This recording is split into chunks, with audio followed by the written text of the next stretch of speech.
Salut à tous, bienvenue à Action Motorsport Moto édition web. C'est Matt qui est là pour faire une petite chronique aujourd'hui. Cette semaine, on a eu la chance d'essayer la KLR 650, moto double usage parfaite pour partir à l'aventure. Première chose qui la démarque des autres dans sa catégorie, on n'a pas tous les trucs technologiques que certaines motos ont. On a juste à regarder le tableau de bord. On est avec les bons vieux cadrans qui font 1990. Côté motorisation, on a encore l'étrangleur, une motorisation qui est à carburateur. Donc, on n'a pas d'injection électronique, il n'y a rien de flafla. Mais c'est une moto qui est fiable. Elle va pouvoir vous amener sur des millions de kilomètres. Vous allez rouler ça probablement dans le désert du Nevada ou autre. J'exagère peut-être un peu, mais vous allez être toujours sûr de revenir avec cette moto-là un seul morceau. Il y a aussi une facilité d'entretien qui est très élevée. Quand on n'a pas d'électronique, pas d'injection, tout est simple. Donc, on peut partir sans se casser la tête, sans traîner un gros coffre d'outils. Parlons de la capacité. Juste le réservoir d'essence est propre à cette moto-là. On a une autonomie qui est tout proche de 400 km. Donc, c'est vraiment beaucoup. La seule chose, c'est que traîner autant d'essence sur la moto, c'est sûr que ça rajoute un poids. Sur la route, c'est bien. En hors sentier, c'est très bien aussi. Mais encore là, ce n'est pas les prouesses extrêmes dans les deux côtés. On parle d'aventure, on parle de se déplacer, on parle d'amener du stock dans les sacoches et on est capable d'affronter n'importe quel terrain. Un terrain comme ici, un petit peu rocailleux, les pneus vont faire une très bonne job. C'est quand même assez agressif. Cependant, l'arrière-train sur les roches mouillées va avoir tendance à glisser assez rapidement. Donc, il faut faire attention. Les grandes modifications pour 2014, on a raffermi beaucoup la suspension. Donc, les fourches de 41 mm avec un débattement d'environ 7,9 pouces à l'avant vont être beaucoup plus raides. Dans les modèles passés, on avait tendance, lorsqu'on faisait du hors-route extrême, vraiment à aller toucher le fond de la suspension.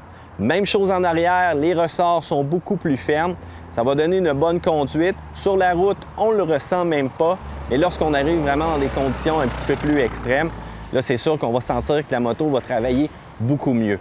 L'autre grande modification, quoique mineure, c'est vraiment au niveau de la largeur du banc. Donc, le banc qui est beaucoup moins large dans la position avant.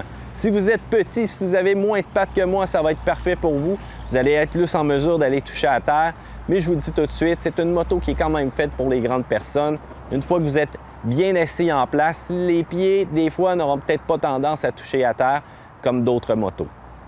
Côté comportement routier, c'est sûr que ce n'est pas une moto sport. La motorisation 651cc se débrouille quand même bien, des bonnes petites accélérations. Cependant, il faut dire que la vitesse maximum va être très limitée.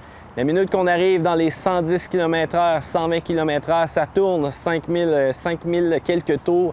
Je dirais 5200, 5300 dans ces environs-là. Si on vient pour faire une bonne accélération pour dépasser une voiture, on sent que ça s'essouffle un peu.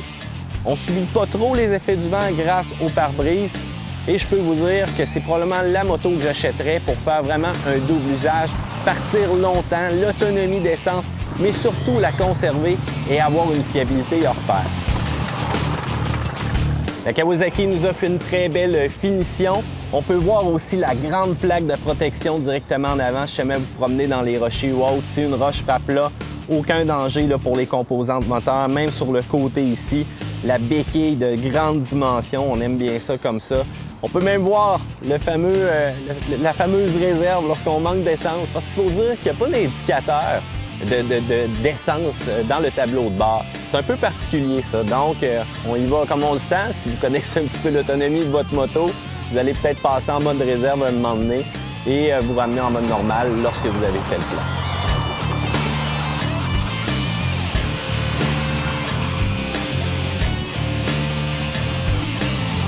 Ce qui est très fun avec une moto comme ça, c'est que si j'ai ma vignette de la FQMHR, je peux parcourir plus de 8000 km hors sentier et avoir du fun exactement ici, comme sur la route. Côté route, comportement irréprochable, ça n'a pas des accélérations, une moto très vive, mais dans les détours, il y a moyen de la pencher et vraiment d'être capable de prendre des détours assez rapidement. Côté hors-route, c'est là que le fun commence aussi. Dans un beau sentier avec des petits cailloux ou autre, je vais avoir un bon confort malgré la hauteur de cette 650-là et son poids. À ce prix-là, c'est dur à battre.